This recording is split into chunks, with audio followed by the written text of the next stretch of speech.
최선을 의지해서 나아가겠습니다. 그렇게 고백하십니까? 아멘. 우리 이제 자리에 일어나서 찬양하도록 하겠습니다.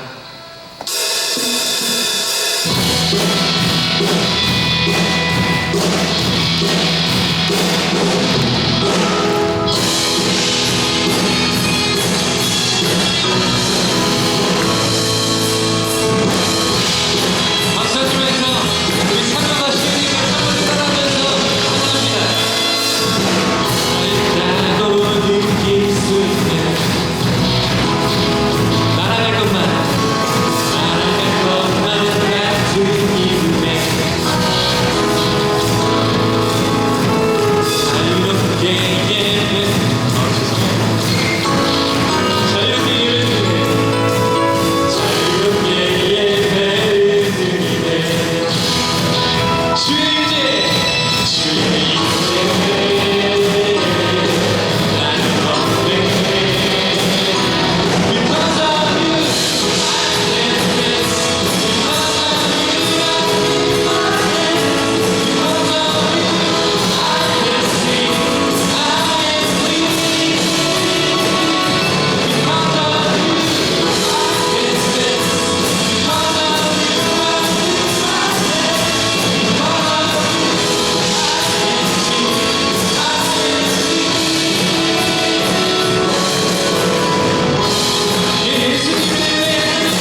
자리에 일어나서 함께 그 하나님의 사랑과 우리 교회를 위해서 함께 기도하며 나아가길 원합니다.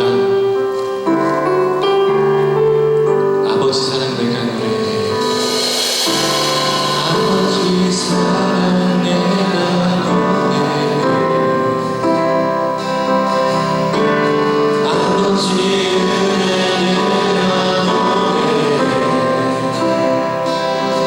그 사랑 변함없으신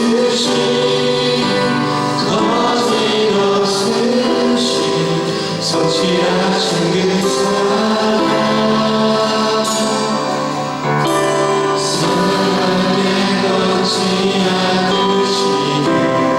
사랑에 걷지 않으시니 꺼져가는 그 불 끄지 않는 그 사랑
주님의 사랑은 그렇습니다. 사랑할 때 꺾지 않으시고 꺼져가는 듯한 그 불빛 끄지 않으시는 그 하나님의 그 사랑 연약하지만 있는 모습 그대로 우리 예배가 하나님께 정말 상납되길 원합니다. 다시 한번 2절의 가사로 주님께 고백하며 나아갑시다. 사랑할 때 꺾지 않으시고 사랑할 때 꺾지 않으시니 예수님 꺼져가는 그 불 끄지 않는 그 사랑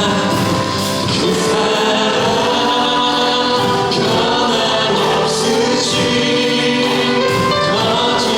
거짓없으신 성실하신 그 사랑 사랑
하나님 아버지, 한 주 동안도 우리를 지켜주시고 이 자리에 나와 함께 예배드릴 수 있게 주님에 감사드립니다.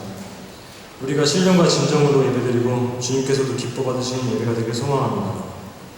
어지럽고 악한 세상 가운데서 늘 주님의 말씀을 사모하며 우리가 하루하루 어떻게 살아가야 하는지 알게 하시고 영적인 분별력과 주님의 말씀을 올바로 해석하고 주님을 잘 아는 지혜를 주시옵소서. 나아가 우리 각 사람이 주님이 쓰시기 원하는 그런 정결한 그릇 같은 사람이 되도록 늘 붙잡아 주시고 건강한 영성을 가진 청년으로 성장시켜 주시옵소서. 또 수련회를 준비 중에 있습니다. 준비하는 손길들에게 아버지께서 지혜 주셔서 아버지 뜻에 합당한 수련회가 되게 하여 주셨고 수련회의 모든 시간 가운데 우리가 주님의 은혜를 체험할 수 있는 시간이 되게 해 주시옵소서. 무엇보다도 주님이 우리를 얼마나 사랑하시고 어떤 계획을 가지고 계시는지 수련회에 임하는 각 사람들이 알게 도와주시고 주변의 어려운 이웃들에 대한 긍휼한 마음을 회복하는 여디디아 청년들이 되게 하여 주시옵소서. 말씀을 전하시는 조경호 담임 목사님의 입술에 능력 부어주시고 주님의 말씀을 잘 전하게 해주시고 영업관의 강건함을 더 허락하여 주시옵소서. 예배의 시종을 주님께 위탁하여 드리며 예수님의 이름으로 기도드립니다. 아멘.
찬양, 또 저희의 예배 주님 기쁘시게 받아주시고 이 예배를 통하여 저희들에게 주시는 말씀을 가슴에 간직하고 우리가 어떻게 이 세상을 그리스도인으로 살아야 할지 그리고 나답게 살아야 할지를 주님께로부터 응답받는 예배와 예물이 되게 하여 주옵소서.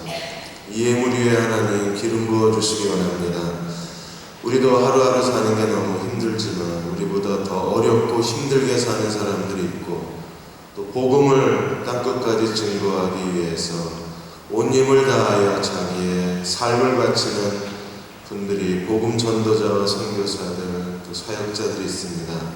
하나님 그분들에게 저희들이 드린 예물이 소중하게 사용되게 도와주시고 복음의 동역자가 되게 도와주시고 가난한 사람들에게 소망을 주는 하나님의 선물이게 하여 주시고 우리 모든 사람들에게 이 물질이 쓰여지는 곳마다 하나님의 축복이 되게 도와주옵소서.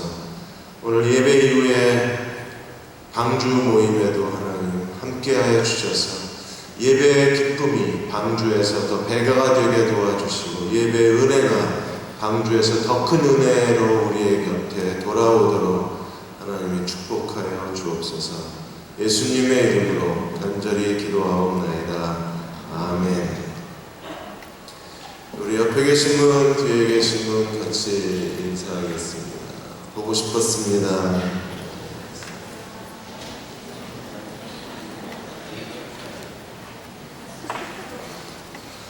안 보고 싶었구나. 말을 안 하는 거. 자, 오늘 출애굽기 21장에서 25장까지 내용인데요. 출애굽 저희 본문은 24장에서 보겠습니다. 출애굽기 24장 1절에서 3절, 출애굽기 24장 1절에서 3절. 같이 한 목소리 읽어보겠습니다. 출애굽기 24장 1절에서 3절 같이 읽겠습니다. 또 모세에게 이르시되 너는 아론과 나답과 아비후와 이스라엘 장로 70명과 함께 여호와께로 올라와 멀리서 경배하고 너 모세만 여호와께 가까이 나아오고 그들은 가까이 나아오지 말며 백성은 너와 함께 올라오지 말지니라. 모세가 와서 여호와의 모든 말씀과 그 모든 율례를 백성에게 전하며 그들이 한 소리로 응답하여 이르되 여호와께서 말씀하신 모든 것을 우리가 준행하리이다. 아멘. 오늘 24장에서 하나님께서 시내산에서 모세와 이스라엘과 더불어 언약을 맺으세요. 이걸 우리가 구약, 옛 언약이라고 말합니다. 그래서 하나님의 언약의 가장 중요한 핵심이 20장에서 23장까지 나와 있는 율법의 말씀. 20장에서 십계명에 대해서 말씀하시고 21장에서 23장까지는 그 십계명의 구체적인 규례, 그래서 언약서라고 합니다. 21장에 나와 있는 그 십계명, 20장에 나와 있는 십계명, 21장에서 23장은 언약서의 계명이라. 그래서 하나님이 하나님의 율법을 가지고 계약을 맺으신 거예요. 그러니까 율법은 하나님과 이스라엘 백성 옛 언약의 가장 중요한 심장부와 같은 겁니다. 율법을 지켜야 언약 안에 거하게 되는 거예요. 율법을 지키지 않으면 하나님의 언약이 깨집니다. 이 율법을 지켜야 되는데 그러나 이 율법이 이스라엘 백성들이 율법에 대해서 그들이 온전히 율법을 지키지를 못해요. 계속 율법에 대해서 연구를 했습니다. 그리고 많은 규례를 만들어냈는데 많은 규례를 만들어내긴 했지만 율법을 지키지는 못했어요. 저는 율법을 이렇게 들여다보면서 야 이렇게 이 율법을 제대로 알고 지키려면 여러분들 읽어보셨죠? 21장 13장까지를 제대로 알려면 이게 무슨 법대를 다시 가든지 로스쿨을 가든지 해야지 이거 도대체 무슨 소리인지 이해가 잘 안 돼. 뭐 재산에 대한 침해권이 나오고 뭐 노예제도에 대한 그 우대권이 나오고 이거 완전히 법적인 용어로 돼 있고 법률을 잘 아는 사람이 읽어야 제대로 율법을 이해하고 지킬 것 같은 생각이 들어요. 그렇지 않나요? 여러분 다 이해하셨습니까? 21장 13장까지 내용을? 박근혜 대통령이 출애굽기 21장 24절 공부하시면 재미있어 하셨을 것 같아요. 왜냐하면 박근혜 대통령 그 통치 스타일이 내각을 구성하는 전부 법조인 출신으로만 워낙 법을 좋아하셨던 것 같아요. 그래서 법조인에 대한 사랑이 유별나신 분이 박근혜 대통령이십니다. 물론 다른 역대 대통령도 법조인 출신의 사람을 내각에 많이 등용시키긴 했는데 박근혜 대통령이 특별해. 김용준 전 헌법재판소 소장을 대통령직 인수위원회 위원장으로 세운 거 기억나시죠? 그 다음에 지금의 정호원 총리도 법조인 출신입니다. 검사 출신이시고 안대희 전 대법관도 가장 기대했던 법관이었는데 그런데 우리를 너무 많이 실망시키고 말았습니다. 현 정권의 실세 중에 실세로 알려진 김기춘 씨도 법조인 출신입니다. 저희가 이 율법의 하나님의 구약의 언약 안에 들어가려면 적어도 어떤 법적인 감각이나 법적인 해석 능력이나 법적 능력이 있어야지 이걸 제대로 이해해야지 누가 이 율법대로 살아갈 수 있을까 하는 생각이 들었습니다. 24장에서 신에서 언약을 맺으시고 25장에서 성막제도가 나와요. 그래서 구약에 있어서 가장 중요한 두 가지가 율법과 성막입니다.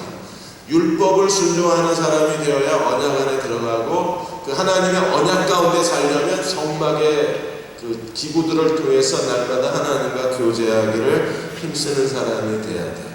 그렇다 그러면 이 구약의 율법에 대해서 오늘 우리는 어떤 태도를 가져야 됩니까? 우리는 구약의 사람이 아니라 신약의 사람입니다. 이 신의 산 언약 맺을 때 우리는 초대받지 못했어요. 아무도 여기에 초대받은 사람이 없습니다. 모세와 70장로와 이스라엘 백성이 신의 산에서 하나님과 언약식을 맺고 언약의 체결을 하셨습니다. 그럼 오늘 이 시대, 신약 시대에 사는 우리에게 구약의 율법은 무슨 의미가 있는가? 그리고 오늘 이 시대에 우리는 어떻게 하나님의 언약의 사람이 될 수 있는가를 고민하고 생각하고 싶습니다. 여러분 21장에 시작이 되면 제일 먼저 노예제도가 나와요. 근데 지금은 노예제도가 없잖아요. 가끔 누나가 동생을 노예처럼 부리고 다니는 연상 커플이 있긴 하지만 그러나 지금 이 시대에 노예제도는 없어요. 그러면 언약서를 처음 열면 제일 먼저 나오는 게 노예제도인데 그럼 오늘 우리에게 노예제도에 임하시면 어떻게 살라는 건가? 더군다나 또 이스라엘 백성이 23장에 가면 그 세 절기가 나와요. 이 세 절기, 이스라엘 모든 20세 이상의 남자는 1년에 3차례 예루살렘 성전에 가서 여호와께 보여야 돼. 절기는 하나님 앞에 눈도장 찍는 거예요. 결혼식 참석했을 때 어디까지 가야 되나? 남자는 그냥 눈도장 찍고 밥 먹고 가면 된다고, 여자는, 자매들은 어디까지 가야 결혼식 참석했다고 인정하나? 기준이 다릅니다. 하나님 앞에서 어떻게 해야 되는가? 3가지 절기를 지켜야 된다 그랬는데 이게 여호와 앞에 보이러 가는 거거든요. 3절기가. 그것도 농사에 관련된 추수감사 절기가 3가지예요. 보리추수, 밀추수에서 3번의 추수기 때마다 하나님 앞에 절기로 모였습니다. 그럼 오늘 이 시대에 우리는 이 3절기를 어떻게 지켜야 되는가? 그래서 신약적 관점에서 이 하나님의 언약이 어떻게 변화가 되었고 우리는 어떻게 이 하나님의 언약 안에 살 수 있는가를 생각해 보고자 합니다. 여러분 죄송하지만 히브리서로 좀 넘어가셔서 오늘 히브리서 말씀을 몇 가지를 좀 봐야 되거든요. 히브리서 1장 1절에서 2절에 보시면 하나님이 말씀하시는 방법이 바뀌어요. 하나님이 옛날에 어떻게 말씀하셨느냐 하면 옛적에 선지자들을 통하여 여러 부분과 여러 모양으로 우리 조상들에게 말씀하신 하나님이 이 모든 날 마지막에는 아들을 통하여 우리에게 말씀하셨으니 이 아들을 만유의 상속자로 세우시고 또 그로 말미암아 모든 세계를 지으셨느니라. 하나님 구약에는요 선지자를 통해서 하나님께서 말씀을 전하셨습니다. 여러 모양 여러 부분에서 여러 시대에 걸쳐서 하나님 선지자를 사용하시며 말씀하셨어요. 이사야, 예레미야, 호세아, 아모스, 요엘 이런 대선지서, 소선지서가 모두 선지자를 통하여 말씀하신 하나님이십니다. 그런데 신약시대에 와서는 하나님이 더 이상 선지자로 말씀하시는 게 아니라 하나님이 말씀하시는 패턴이 바뀌어요. 하나님 말씀의 전달 방식이 바뀝니다. 하나님이 신약시대에, 지금 우리 시대에는 뭘로 말씀하세요? 예수 그리스도 하나님의 아들로 말씀하십니다. 선지자로 말씀하신다. 우리는 뭔지 이해가 됩니다. 어떻게 하는 건지. 그런데 아들로 말씀하신다. 이건 어떻게 하시는 건가요? 선지자로 말씀하시는 하나님은 우리는 쉽게 이해가 되고 어떤 건지 이미지가 그려져요. 그런데 아들로 우리에게 말씀하신다. 이 이미지가 다 그려지지 않는가, 이해가 잘 안 돼요. 우리 뇌가 그걸 빨리 인식을 못해요. 선지자로 말씀하신다는 건 금방 인식을 해서 어떤 상황에서 어떤 모습이 그려지고 어떤 일이 전개되어지고 그 안에 무슨 일이 일어나겠구나 우리는 금방 압니다. 그런데 하나님의 아들로 말씀하신다, 이게 뇌가 빨리 인식이 안 돼요. 어떻게 하는 게 하나님이 아들로 말씀하시는 걸까? 이걸 알아야 신약을 알아요. 선지자를 통해서 말씀하시는 건 구약적 방법이고, 그 다음에 아들로 말씀하시는 건 신약적 방법이에요. 그래서 우리는요, 우리가 구원받은 사람이고 성령이 우리 안에 내주하시고 그리스도가 우리 안에 내주하신다면 우리는 신약적 방법에 대해서 뇌가 빨리 인식을 해야 돼요. 다 구원받으셨습니까? 성령이 여러분 안에 내주하고 계신 걸 믿으십니까? 하나님의 자녀로 다시 태어나셨나요?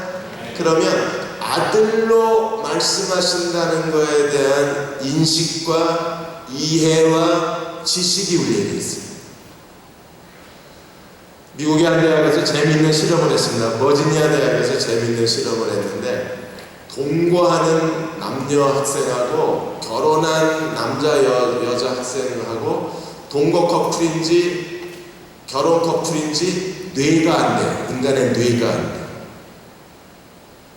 재밌지 않아요? 그래서 동거 커플을 손을 마주 잡고 머리에다 다 이 스위치 붙이고 뇌의 하부 상부에서 일어난 반응을 봤어요. 그 다음에 결혼한 커플이 손을 마주 잡고 머리에다가 전부 스위치 붙이고 뇌의 하부 상부에서 어떤 변화가 일어나는지 알았는데, 측정을 했는데 여러분, 뇌가 알아요. 얘네가 동거하는 건지 얘가 결혼하는 건지 뇌가 알아요. 동거 커플의 그래프 움직임은 약하게 움직였는데 결혼한 커플의 이 그래프 움직임 강하고 진하게 움직여요. 뇌도 알아요. 하나님께서 어떤 방식으로 말하는지 거듭난 사람이라면 예수 그리스도로 우리에게 말씀하신다는 걸 우리가 기본적으로 인식하고 뇌가 반응을 해야 돼요. 그럼 예수님으로 하나님의 아들로 말씀하신다는 걸 우리가 어떻게 할 수 있습니까? 고린도후서에 가보시면 고린도후서 3장 2절에서 3절까지 돌판이냐 마음판이냐 이 차이라고 했어요. 그래서 바울이 돌판, 마음판으로 비유를 해서 이렇게 설명을 했습니다. 너희는 우리의 편지라, 우리 마음에 썩고 무사람이 알고 있는 바라. 너희는 우리로 말미암아 나타난 그리스도의 편지니 너희는 우리의 편지라, 너희는 그리스도의 편지라. 우리 인격 자체가 편지라는 거예요. 먹으러 쓴 것이 아니고 컴퓨터로 프린트해낸 것이 아니라 너희는 그리스도의 영으로 말미암아 쓰여진 우리의 편지요 그리스도의 편지. 먹으러 쓴 것이 아니요 오직 살아계신 하나님의 영으로 쓴 것이며 돌판에 새긴 것이 아니라, 오늘 24장에서 언약식을 하고 하나님이 모세에게 십계명이 기록된 2개의 언약의 돌판을 주셨어요. 이 돌판에 기록된 말씀이 아니라 어디에 기록됐어요? 사람의 육체의 마음판에 기록된 말씀입니다. 하나님의 말씀이 두 종류가 있는 거예요. 하나는 돌판이 있고 하나는 마음판에 있어요. 그러므로 여러분, 이게 신약이에요. 신약에 하나님의 말씀은 어디 있느냐 하면 하나님의 말씀이 우리 마음에 기록되어 있다. 그래서 우리는요, 본능적으로 하나님의 말씀이 우리 안에 이미 기록되어 있고 하나님의 말씀이 우리 속에 있는 거예요. 구약에서는 하나님의 모세를 통해서 이스라엘 백성에게 하나님의 십계명을 전해주고 모세를 통해서 21장에서 23장까지 언약의 구체적인 규례들, 노예제도에 대해서, 그 다음에 재산 상속에 대해서, 그리고 3가지 절기에 대해서, 또 7가지 규례에 대해서 하나님 모세를 통해 중재해서 전달을 해줬습니다. 그리고 이 모든 말씀이 돌판에 기록이 됐어요. 그런데 신약에서는요, 하나님이 우리 마음에 하나님 말씀을 기록합니다. 우리는요, 걸어다니는 하나님의 마음판이고 우리 안에 이미 하나님 말씀이 내재되어 있는 사람이에요. 우리의 본능 자체가 하나님의 말씀을 이끌어낼 수 있어야 돼요. 그래서 그리스도인들에게 하나님 말씀은 본능적이에요. 여러분, 노예제도 어떻게 하라는 거예요? 노예제도에서 이렇게 해라. 그 사람이 떠나기 싫어하면 귀에다 구멍을 뚫고 종신토록, 영원토록 노예로 삼아라. 그래서 요즘 남자고 여자가 다 귀 뚫고 다니잖아요. 여러분, 귀 뚫고 다니는 게 나는 너의 영원한 노예야, 딸랑딸랑 이거예요. 귀 뚫은 사람. 오늘 출애굽기다 읽으셨죠? 21장에 귀를 왜 뚫어요? 언제 뚫어요? 나는 당신의 영원한 노예입니다. 할 때 귀 뚫어주는 거예요. 이런 노예제도의 관습이, 노예제도의 율법이 오늘 우리의 이 시대에 우리는 어떻게 살라는 겁니까?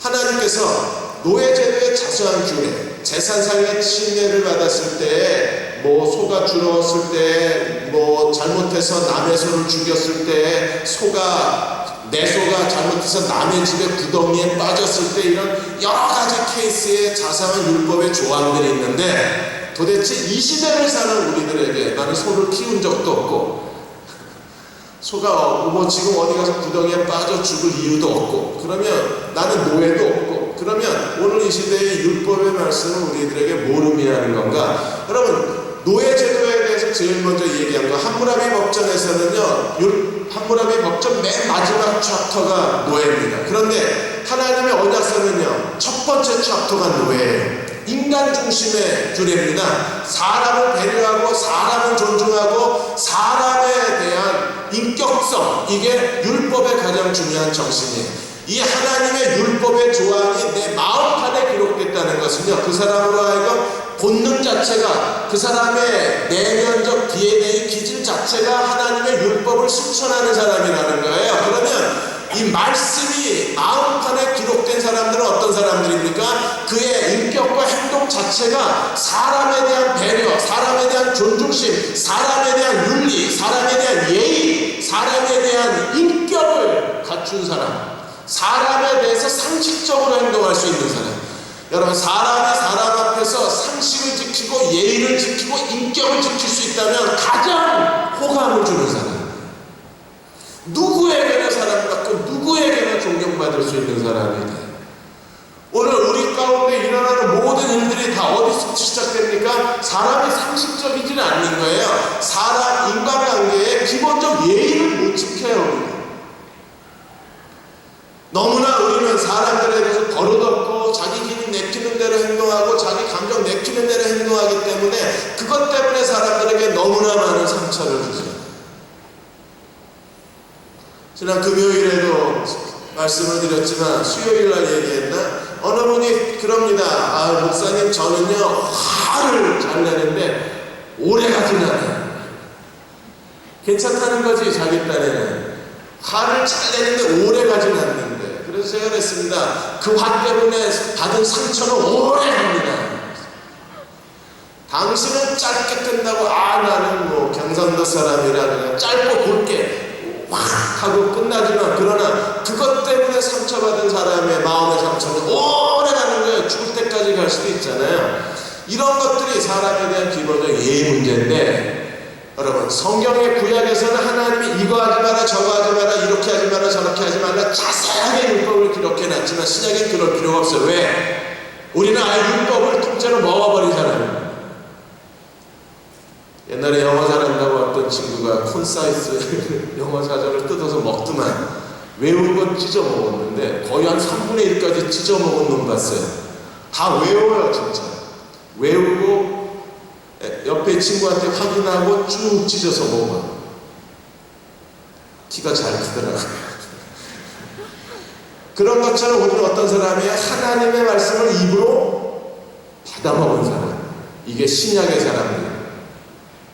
세 가지 절기를 지키는 게 뭐냐? 모릅니다, 우리는요. 그런 추수절기가 지금 이 시대에 존재하지도 않고 그랬는데 하나님의 율법책을 입으로 받아먹은 사람들, 마음판에 율법책에 기록한 사람들은 이 시대에 살아가는 동안에 어떻게 하나님을 섬겨야 되는가를 본능적으로 아는 사람들이에요. 그들은 일일이 이렇게 하라고 지시할 필요가 없어요. 이렇게 하라고 강요할 필요가 없습니다. 그들 안에 하나님 말씀이 기록되어 있는 사람들은요, 본능적으로 어떻게 해야 하나님이 기뻐하시는가를 알고 자신의 삶의 내면을 진짜 알맹이를 하나님께 드리는 사람.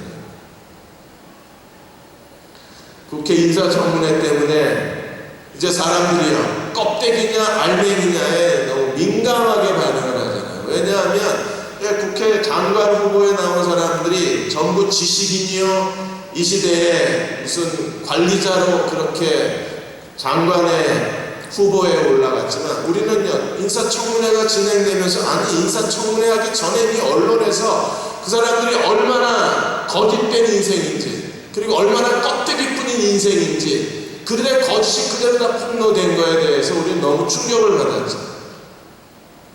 지식인이라고 말하는 사람들이 온갖 표절을 입삼고 온갖 거짓을 입삼고 편법을 입삼고, 그리고도 자기가 지식인이라고 그 얼굴 들고 나서는 모습에 우리가 부끄러운 거예요. 근데 이런 모습들을 하고 그리고도 자기가 부끄러운 줄을 모르는 거예요.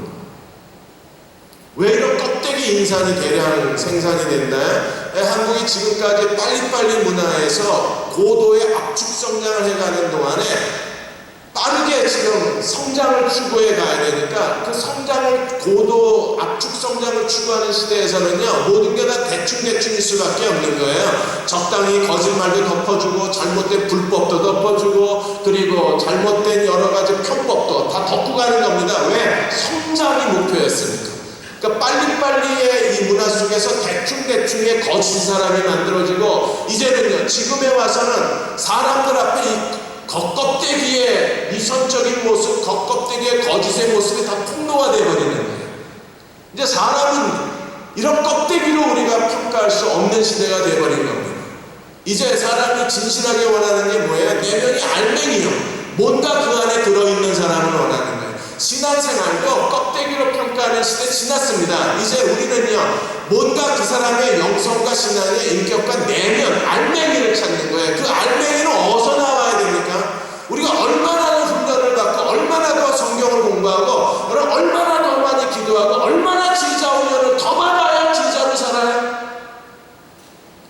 지금까지 수십 년 동안 제자 훈련 받은 것 가지고 이게 안 돼서 또 제자 훈련을 받아야 되고, 지금까지 하나님께로 받은 은혜가 부족해서 더 은혜를 받아야, 그래야 알맹이가 있는 그리스도인이 될 수 있을까요? 성경 공부는 얼마나 더 많이 해야 되고 설교는 얼마나 더 수천 번을 들어야 우리 인격이 바뀌어지고 신앙의 내면이 생기고 하나님 앞에 진심이 생겨서 우리가 알맹이 있는 그리스도인이 언제 만들어질까요? 여러분, 신약은 그게 아닙니다. 신약은 우리가 예수 그리스도가 우리 안에 있다는 것은요, 그리스도가 어떤 분이십니까? 그분이 우리 마음에 기록된 하나님의 율법이 되신 거예요. 그리스도가 우리 안에 계신다는 건 우리가 하나님의 말씀을 입으로 받아 먹은 사람이 되는 겁니다. 그러므로 우리의 본능과 우리의 마음과 우리의 생각 자체가 하나님 말씀인 사람들, 그들의 삶의 내면이 있는 거예요. 생각 자체가 하나님 말씀입니다. 구약처럼 율법에 일일이 지시사항을 내릴 필요가 없어요. 여러분, 그렇게 된다면 우리는 이보다 더 두꺼운 책을 들고 다니면서 매번 이럴 때는 어떻게 해야 되는지, 스타벅스가 커피값이 오른다는데 이럴 경우에 스타벅스 커피를 마셔야 되나 성경을 다 뒤져보고 법적 조항을 찾아내고 그리고 율법의 근거를 찾은 다음에서 우리는 안심하고 가격 인상된 스타벅스 커피를 마실 수 있습니다. 그러나 율법에는요, 그게 일일이 다 기록이 안 돼 있습니다. 이 좀비를 다룬 영화를 봐도 괜찮은가? 여러분, 성경에 좀비 다룬 영화를 보라 말라 지시가 없어요. 사랑하는 여자가 갑자기 머리를 단발머리로 잘라버렸는데 자기가 단발머리가 되면 무슨 더 이뻐 보일 줄 알고 어려 보이는 줄 알고 단발로 잘랐는데 머리 자른 이 여자하고 교제를 계속해야 되나 말아야 되나 아무리 백과사전처럼 두꺼운 성경의 율법조합을 뒤져 여기는 안 나와요. 나는 어떻게 하라고? 여러분 이러한 모든 삶의 우리의 상황 속에서 우리의 삶의 모든 선택과 과정 속에서 내가 어떻게 행동해야 될 것인가를 내가 결정하는 게 아니라 내 안에 이미 마음판에 기록된 내 안에 기록된 하나님 말씀이신 그리스도 예수 그리스도로 말씀하신 그 하나님이 그리스도를 통해서 내게 말씀하실 때 나는 가장 성경적으로 하나님의 뜻에 합당하게 하나님이 기뻐하시는 대로 나는 결정을 내릴 수 있어요. 스타벅스 대신에 모노 가서 마시죠. 이렇게 결정 내릴 수 있어요. 그 누가 가르쳐주는 게 아니라 하나님이 그리스도로 내게 말씀하시는 거예요. 우리가 이런 삶의 방식에 익숙해져야 되고 이런 삶을 살아가는데 하나님이 우리에게 무엇을 원하시는가를 알고 신약의 언약의 사람들이 된다고 하면 오늘도 내 삶의 모든 상황과 내 삶의 구석구석에서 내 삶에서 일어나고 있는 여러 가지 일들 가운데 내게 말씀하시는 그리스도를 경험할 수 있어요. 좋은 남자 고르는 거 알려줬다. 국내 1호 연예 강사 이명길 씨가 칼럼을 하나 쓰셨는데 좋은 남편감 고르는 좋은 남편감. 여러분 남자들이 연애할 때는요 정말 잘합니다. 뭐 자기의 가진 전부라도 다 줄 것처럼 온 힘을 다해서 여자가 원하는 건 다 들어주려고 그러고 여자가 바라는 건 다 해주려고 해요. 그게 연애 시절에 어떤 남자도 그렇습니다. 왜요? 사냥감을 쫓는 사냥꾼이기 때문에 어떤 남자도 최선을 다해서 자기요 가진 전부를 가지고 여자 마음에 들려고 합니다. 근데 일단 여자가 소유가 되면 남자가 바뀌어요. 여자들이 아우 정치입니다. 내 남자가 바뀌었다고. 바뀐 게 아니라 원래 모습이에요. 원래 그 남자야. 그 전에 보여준 건요. 그거는 그냥 연애를 위해서 만들어진 모습이고 바뀌어진 게 아니라 워낙 그의 모습이에요. 그러면 현재 모습으로 그 남자가 돌아왔을 때 실망하면 언제 평생을 실망하고 살 수는 없잖아요. 그러면 뭘 봐야 남자의 진짜 알맹이를 볼 수 있는가? 가족을 대하는 태도를 보면 이 남자가 여자를 속일 남자인지 아니면 여자에게 끝까지 잘해줄 남자인지는 부모를 대하는 태도, 형제를 대하는 태도를 보면 거의 99% 일치합니다. 제 얘기가 아니라 이명길 씨 얘기입니다. 제가 목회 경험하면서 30년 넘게 지켜봐도 고개를 끄덕끄덕 하게 돼요. 대부분 어쨌든 부모나 가족에게 진실한 사람이 여자에게도 진실해요. 끝까지 진실. 그런데 부모나 가족에 대해서 무관심한 사람들이, 관계가 불편한 사람들이 어느 날 여자하고 관계가 불편하면 도망가요. 불편한 걸 못 참고. 그래서 집에 꼭 가봐야 돼. 이렇게 심각하게 들으셔야죠. 반드시 집에 가요. 벌써 연애한 지 3개월, 4개월이 됐는데 부모 소개를 안 한다. 자기 집에 가자고 안 한다. 빨리 헤어지십시오. 오래 사귀어봐야 별말이 없어요. 여러분 이런 것들이 오랜 경험을 한 사람들이 오랜 경험을 통해서 사람 분별하는 법을 가르쳐주는 거예요. 그렇죠? 오랜 경험해 와서. 그런데 그리스도로 말씀하신다는 건 무슨 뜻입니까? 우리 안에 이미 그런 분별력이 있다는 거예요. 우리는 이명길 씨 얘기를 들을 필요가 없어요. 이미 우리는 알고 있어야 돼. 왜? 그리스도가 말씀하시니까. 우리는 어떤 전문가들의 노하우나 전문가들의 가르침이 도움이 되긴 하지만 그러나 필요하진 않아요. 왜? 우리 안에 이미 말씀하시는 그리스도가 계십니다. 그래서 히브리서 8장 8절에 가시면 히브리서 8장 8절에서 13절까지 이렇게 말씀하셨습니다. 히브리서로 다시 돌아가셔서 주께서 이르시되 볼지어다 날이 이르리니 내가 이스라엘 집과 유다 집에 더불어 새 언약을 하나님은 맺으리라. 지금 시내산에서 맺은 건 구약입니다. 지금 하나님은 새 언약을 맺겠다고 그러셔서 새 언약의 내용이 뭐예요? 10절에 보시면 주께서 이르시되 그날 후에 내가 이스라엘들과 맺을 언약은 이것이니 내 법을 그들의 생각에 두고 그들의 마음에 이것을 기록하리라. 나는 그들에게 하나님이 되고 그들은 내게 백성이 되리라. 하나님이 우리의 생각과 마음에 하나님 말씀을 기록해 놓으셨대요. 이게 하나님의 축복입니다. 하나님 말씀이 통째로 내 안에 들어와 있는 거예요. 어디에? 내 머릿속에, 어디에? 내 생각 속에 하나님 말씀이 이미 내 안에 들어와 있어요. 우리는 하나님 말씀이 이미 우리 안에 가지고 있는 사람들이기 때문에 그 말씀대로만 행하면 21장 노예제도의 가르침, 우리는 일일이 이걸 법의 조항처럼 이걸 일일이 암송할 필요가 없어요. 왜? 어떻게 해야 우리가 노예, 이 시대에 하찮은 사람들, 이 시대에 버림받은 사람들, 이 시대에 고난당하는 사람들, 이 시대에 연약한 사람들에 대해서 우리가 어떻게 우정을 간직하고 그들의 곁에 있어주고 어떻게 그들의 약자의 친구가 되어주는가를 본능적으로 알아야 돼요. 가르쳐서 하는 게 아니라 본능적으로 알아야 돼요. 이혜인 수녀께서 프란체스코 교황이 트위터에 쓴 글을 모아서 책자를 만드셨습니다. 교황께서 트위터 팔로우가 1,400만이 넘습니다. 아마 가장 많은 팔로우를 갖고 계신 분인지도 모르겠어요. 이 교황께서 교황에 즉위하셨을 때 자기가 왜 프란체스코라는 이름을 썼는가를 설명하시면서 그분이 이런 말을 남겼습니다. 교황이라고 하는 것은, 교황이 하는 게 뭐냐? 교황은 이 시대에 가난한 사람들, 이 시대에 궁핍한 사람들, 이 시대의 약자들, 이 시대에 상처받는 사람을 섬기는 사람이 교황이라고 했어요. 여러분, 이걸 누가 가르쳐줬나요? 네, 성경에 물론 하나님이 말씀하셨습니다. 그러나 이게 본능적으로 우리 속에 이 생각이 있어요. 약자를 섬기는 게 교황이다.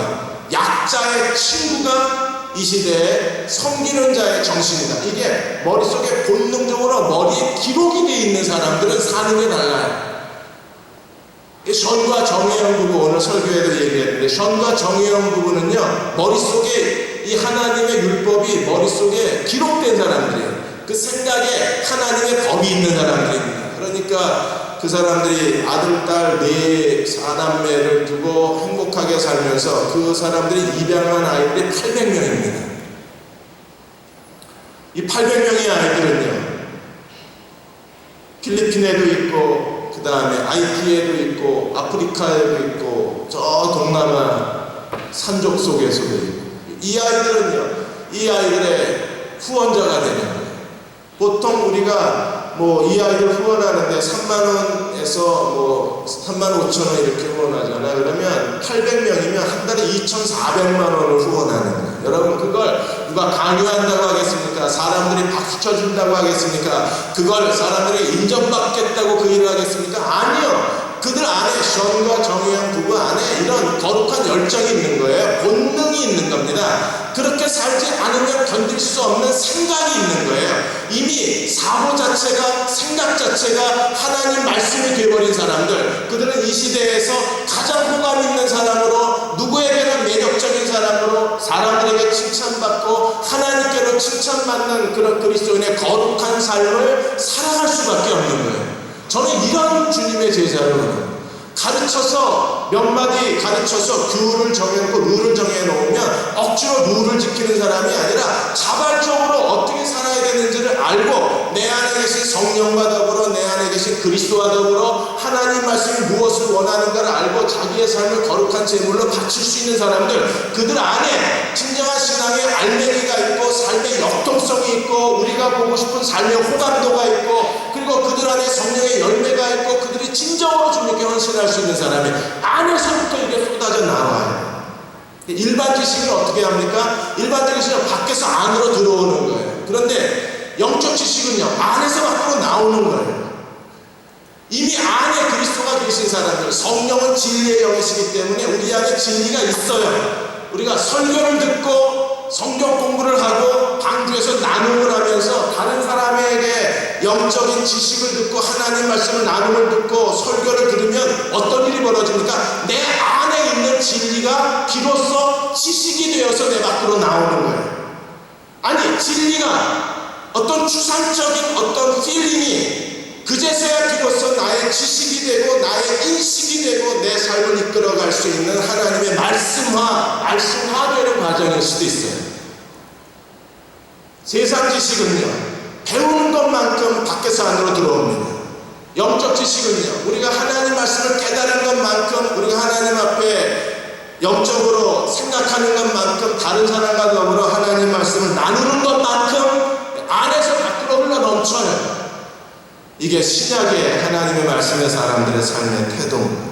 그래서 그들은 지금 노예제도, 배상법, 그 다음에 재산권에 대한 문제, 안식일을 어떻게 지키라는 문제, 이런 문제에 대해서 어디까지 지켜야 안식일인가, 어디까지 지켜야 하나님의 절기를 지킨 건가, 일일이 설명할 필요가 없어요. 왜? 스스로 알아요.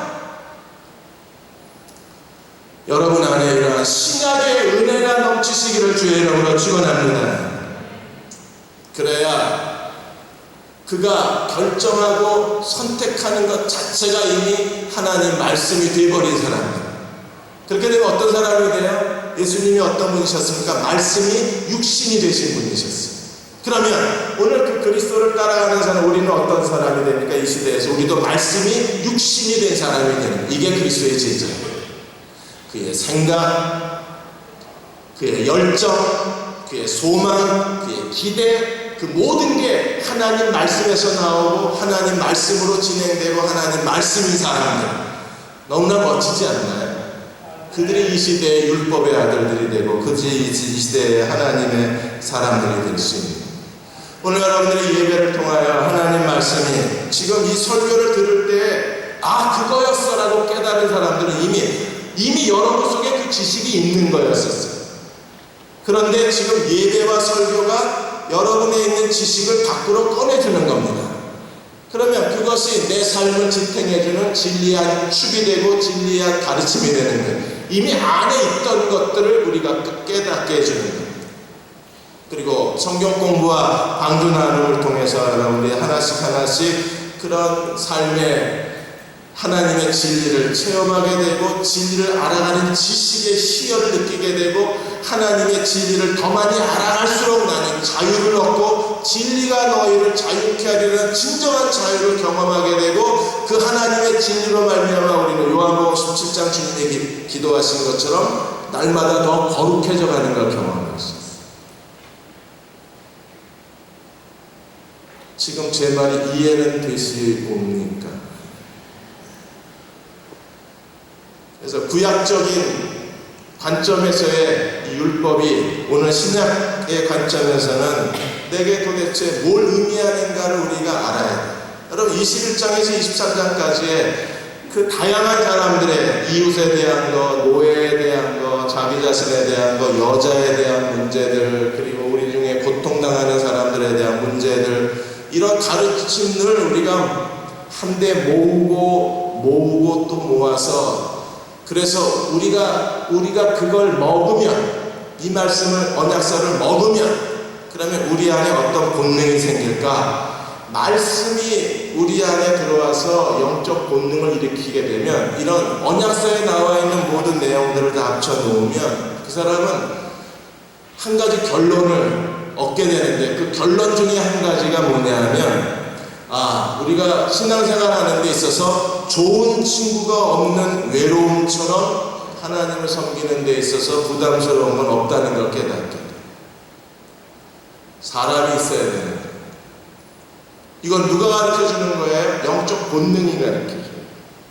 그래서 정말 좋은 사람이 내 곁에 있어요. 그리고 그런 좋은 사람을 만들어주는 게 지금 언약서의 내용이에요. 여러분, 노예에게 인간적인 인격을 베푸는데 어떤 사람이 좋은 친구가 안 되겠어요? 그리고 다른 사람의 재산을 침해했을 때 그 다른 사람의 침해한 재산에 대해서 하나님 말씀하신 대로 그 사람 앞에서 1대1로 그걸 다 변상해주고 배상해주는데 어떤 사람이 그에게 좋은 친구가 안 되겠어요? 무당을 찾아가지도 않고 오직 하나님 앞에 경건하게 여호와의 절기를 성실하게 지키는 사람인데 그 사무엘의 아버지 엘리처럼 그렇게 성실하게 하나님을 섬기는 사람인데 누구라도 친구 되지 않겠어요? 저도 아마 친구가 되고 싶었을 거예요. 여러분도 아마 그렇게 사는 사람의 친구가 되고 싶었을 거예요. 이런 좋은 친구를 사귄다는 것처럼 좋은 게 없는 거예요. 여러분들이 율법의 사람들은요, 본능적으로 사람을 사랑할 줄 압니다. 하나님을 사랑할 줄 알고. 그래서 율법의 사람들은 하나의 고귀한 특징이 있는데 그야말로 세리와 죄인의 친구예요. 누구와도 더불어 친구가 될 수 있는 사람들, 그들 안에 하나님 말씀의 생명력이 넘치기 때문에 방주에 들어가셔서 여러분들이 누구라도 손을 잡아 주십시오. 그러면 그 사람이 여러분의 친구가 되어줄 거예요. 제가 전에 한번 설교했던 내용 기억나십니까? 사람이 외롭게 산다는 건 하루에 담배 몇 개 피우는 거랑 같다 그랬어요? 목사님 외로워요 하는 순간에 어떤 일이 벌어져요? 15개 피를 입에 물고 한꺼번에 피는 것과 똑같은 효과라고 했어요. 좋으시겠습니다. 15개를 입에 물고 쭉 빠는 거하고 외로운 거하고 그게 인간의 육체와 정신에 주는 피해가 똑같아요. 외롭다는 것처럼 무서운 게 아닙니다. 방주에 들어가셔서 여러분들이 다른 사람과 더불어 손을 내미십시오. 진정한 교제를 나누십시오. 말씀을 나누십시오. 그리고 자신의 우정을 나눠주십시오. 그리고 우리 안에 하나님 말씀이 어떻게 역동적으로 움직이는가를 한번 체험해보세요. 그래서 신약 안에 거하는 사람이 된다 그러면 하나님께서 여러분의 삶을 통해서 더 큰 일들을 해내어 주십니다. 히브리서 10장만 읽고 마치겠습니다. 10장 16절에 보시면 다시 한번 반복해서 이렇게 말합니다. 주께서 이르시되 그날 후로 그들과 맺은 언약이 이것이라 하시고 내 법을 그들의 마음에 두고 그들의 생각에 기록하신 후에 또 그들의 죄와 그들의 불법을 내가 다시 기억지 아니하리라 하셨으니 이것들을 사하셨은즉 다시 죄를 위하여 제사 드릴 것이 없느니라. 하나님이 어떻게 하셨어요? 하나님의 법을 그들의 마음에 기록하고 생각에 기록했다.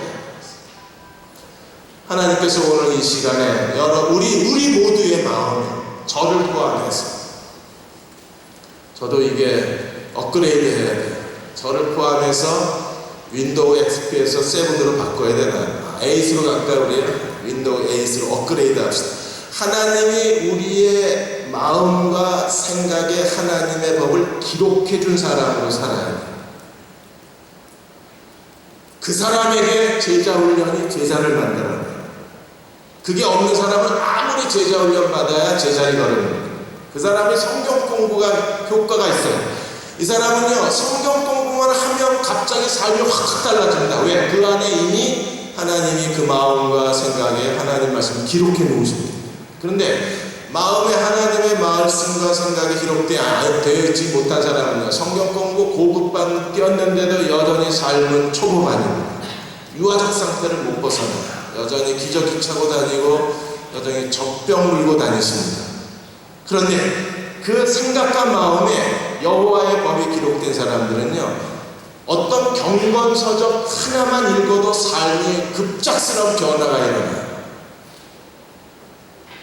또 혁명적 변화가 일어나요. 그리고 그는 말합니다. 이 책이 나를 변화시킨다. 그게 어떻게 그런 일이 가능해요? 하나님의 특별한 은혜를 주셨나요? 아니요. 특별한 은혜가 아니라 그 사람 안에 기록된 하나님 말씀이 뛰쳐나온 거예요. 뛰쳐나와서 그 사람을 움켜잡는 거예요. 내 안에 있는 진리가 뛰어나와서 나를 움켜쥐면 그 사람은 그리스도께 헌신하게 돼 있어요. 정말 멋진 사람으로 살 수 있는.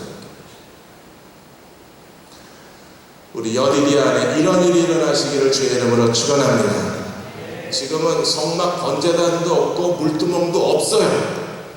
없는데 있어요. 어디 있어요? 내 마음에, 내 생각에 이게 다 기록되어 있어요. 기록되어 있는 사람들은 그리스도를 가까이 따라갈 수밖에 없고 그리스도께 헌신할 수밖에 없고 누가 시키지 않아도 자발적으로 자원하는 마음으로 그리스도를 사랑할 수밖에 없어요. 우리 안에 이런 삶의 자율성, 말씀의 자발성이 우리 안에 흘러넘쳐서 하나님을 기쁘시게 섬기는 저와 여러분이 되시기를 주의 이름으로 축원합니다. 이 시간 우리 다 일어나셔서 433장 찬양하겠습니다.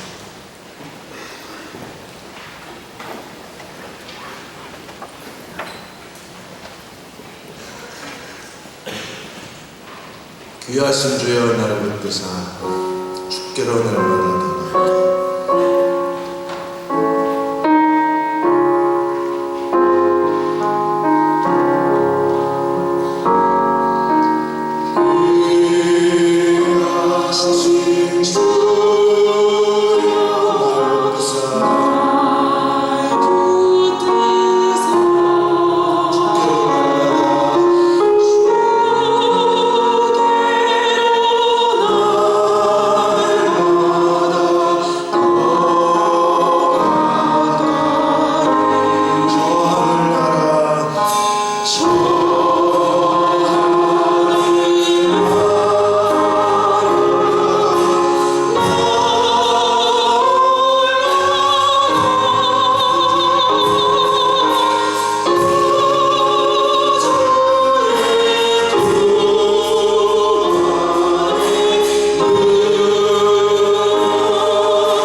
나를 붙드사 주께로 날마다 신약에서는 그리스도로 말씀하신다고 하셨습니다.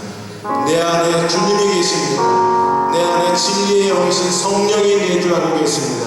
하나님, 내 마음과 생각에 하나님 법이 기록된 것을 믿습니다.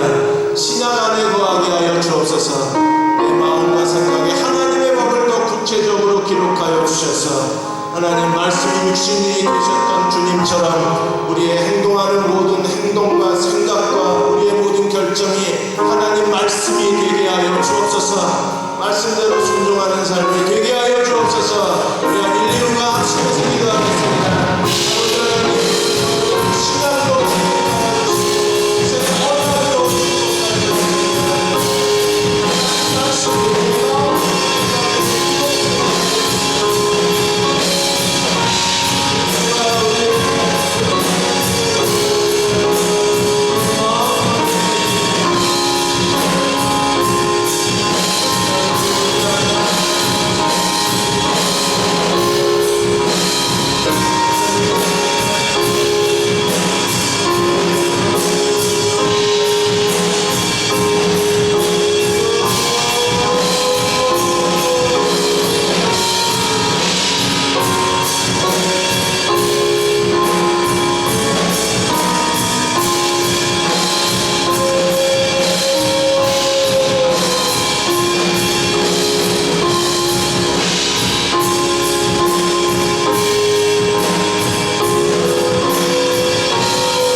세상 속한 그 허영심 또 추한 생각 다 버리니 신약 안에 거하게 하여 주옵소서.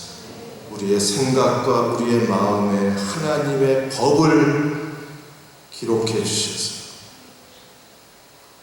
각각 자기 형제에 가르쳐 이르기를 주를 알라 하지 아니할 것은 작은 자부터 큰 자까지 다 나를 알미니라. 이 새 언약에 거하는 여디디아 형제 자매가 되게 해주시기를 원합니다.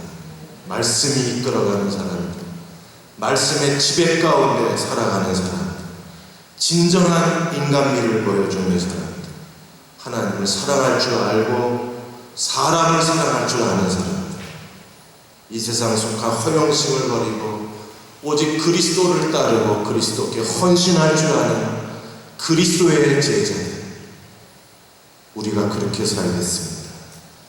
새 언약의 은혜로 우리를 초대하여 주옵소서. 그리고 오늘 새 언약에 우리가 사인을 하겠습니다. 하나님과 언약을 맺겠습니다. 약속하신 대로 우리의 마음과 우리의 생각에 하나님의 말씀을 기록하여 주옵소서. 지금은 우리를 죄에서 구원하신 우리 주 예수 그리스도의 은혜와 하나님 아버지의 무한하신 사랑하심과 성령의 인도하시고 위로하시며 도우시는 오늘 사부 예배드리는 여디디아 형제 자매들 위해 함께 예배드리는 예배자들 위해 지금부터 영원히 함께 하시기를 간절히 축원하옵나이다.